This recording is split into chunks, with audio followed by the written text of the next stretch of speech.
Hello, and welcome to another week of my book club. My name is Shasta Roberts, and we are reading my book, Stronger Than Your Excuses, chapter by chapter. So this week we are reading excuse number 14. I don't know what I want. All right, let's go. I'm writing this book as I'm about to turn 31. I live a pretty normal American life, and I go to work Monday through Friday. I have a job where I'm able to work the same hours my kids are in school, so I only work part-time. I'm able to drop the kids off at school and pick them up from school. My weekday evenings are filled with kids' after-school sports or my Zumba. On the weekends for the past 4 years, I've been remodeling our house. It's not a very spectacular life, and I cannot say I am completely happy with the way it proceeds. Yes, I have a great job and work with people I like. I also love being a mom and being there at my kids' sports and activities. I do also love remodeling my house. I've always liked the idea of remodeling, since I grew up in a house always being remodeled.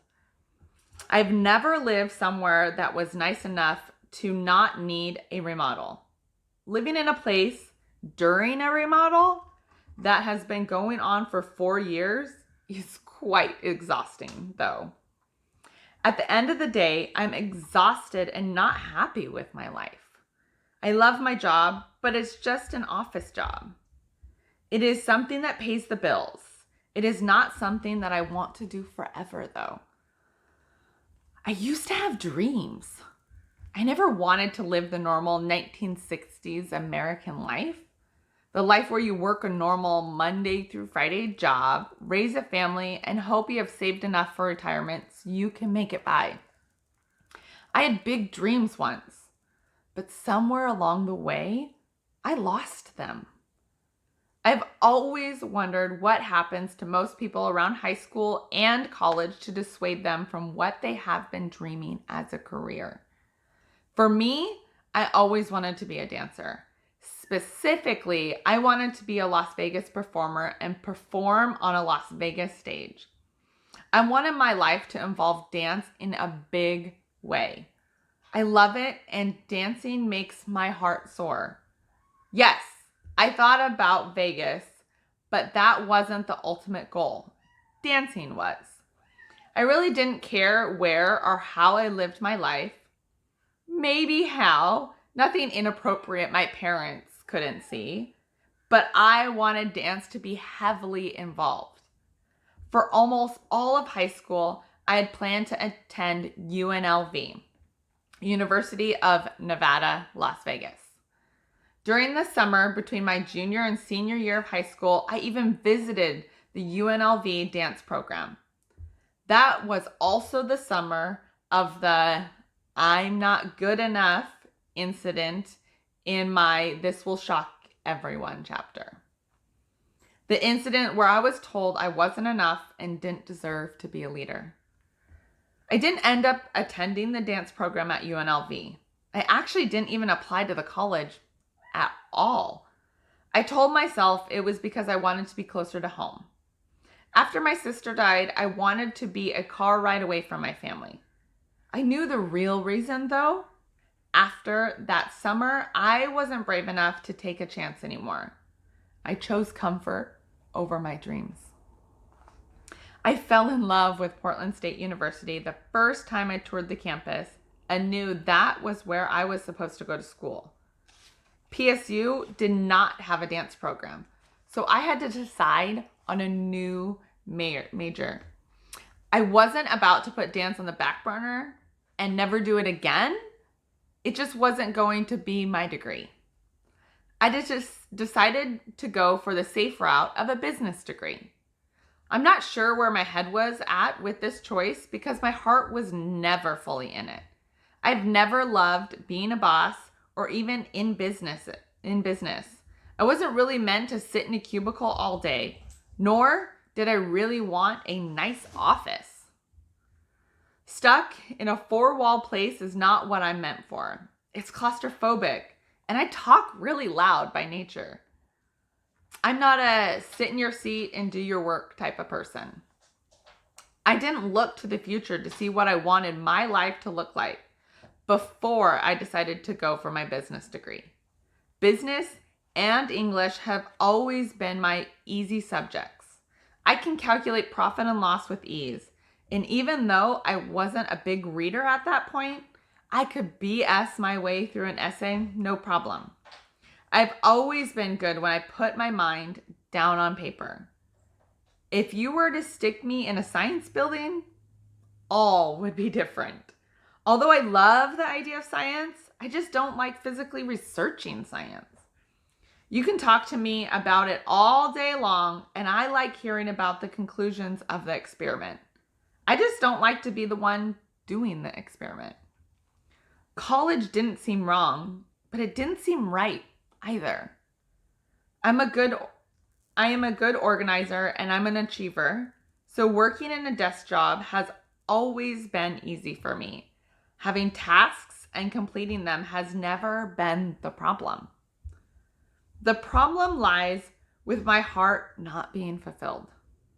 All the jobs I have had my entire life have been just that, jobs. Not a single one has left me filled with gratification. I was doing what I had been called to do. My career wasn't the only place I settled, though. I settled in a melancholy relationship because I didn't want to be alone. I'd felt alone my entire life, and if I was in a relationship, that meant I wasn't alone. The truth was, I was still alone because our relationship was never built in the first place. We just had great sex. We turned sex into a relationship without having to build a foundation. Nothing was ever perfect, and a relationship that had many fights is what I was familiar with growing up, and mine was no different. I was not ready for a grown-up relationship. After only 6 months of dating, my husband and I moved in together. This was the first time I have ever lived with a boyfriend. It was amazing and hard all at the same time. I was always the one to say mean things in the relationship. He has always been the one to bring us back together. If he wasn't the first one to apologize, we probably wouldn't have made it this far. After all the fights and breakups, I was officially done when our lease was up. This time, he was heartbroken and didn't want to stick around. It was his time to move back to home to Idaho to be with his family. I got a full-time job and we parted ways. Although I cannot say it lasted very long, and within a couple months, we reestablished our relationship again. My loneliness made me miss his companionship. Although we have never made a great couple, sex is good, and I'm comfortable with him, which makes me keep going back. By then, I had pretty much stopped attending college already and was working a full-time job. I had never done property management, didn't think it could be too hard, and landed a job from Craigslist.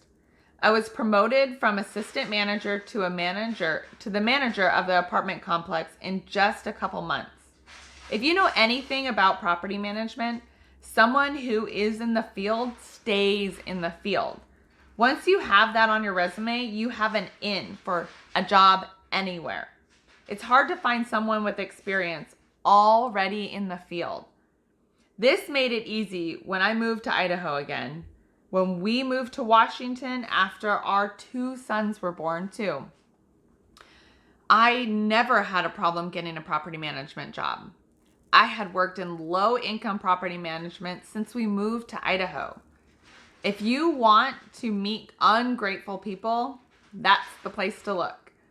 People would quit their jobs because they got a raise.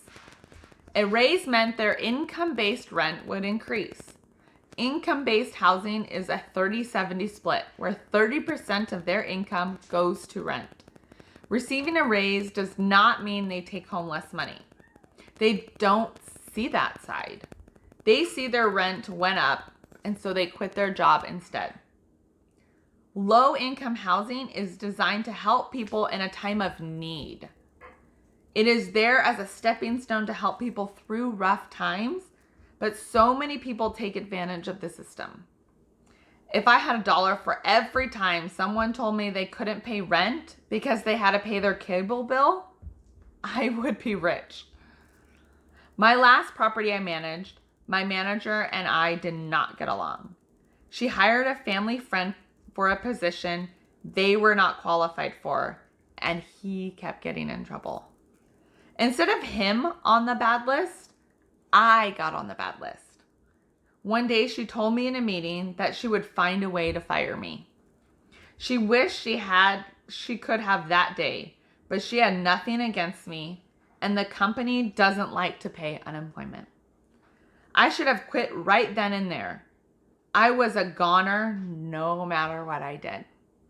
Thankfully, I kept my records of when she told me to do something against company policy and then fired me. I got my unemployment because I had been keeping records of our conversations because I knew something was going to come up. Property management was never the right fit for me though. I did it because I could easily get a job, and it's not like I really knew what I wanted to do anyways. I still don't know what I want to do. I know I want to make a difference, and I'm here writing this book for people to read. I've been able to keep dance a part of my life by teaching Zumba for the past 8 years. I love reading and writing. I love art and being creative. I'm even really good at remodeling houses.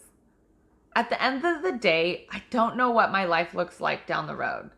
I have to start dreaming again of what I want to do with the rest of my life. I don't have a bad life now, but I want to have a fulfilled, impactful, meaningful life. I'm not sure how to get there yet, but I'm working on it. All right, that is the end of the chapter. Please give me a thumbs up and leave a comment. I would really like to know what you think of that chapter. Make sure you subscribe to the channel, and if you hit that notification bell, you will get a notification every time I post a new chapter, which is weekly. So I will see you guys next week for the very last excuse in the book, and then we are going to go on to the reasons why I decided to leave my marriage. I'll see you guys next week. Bye.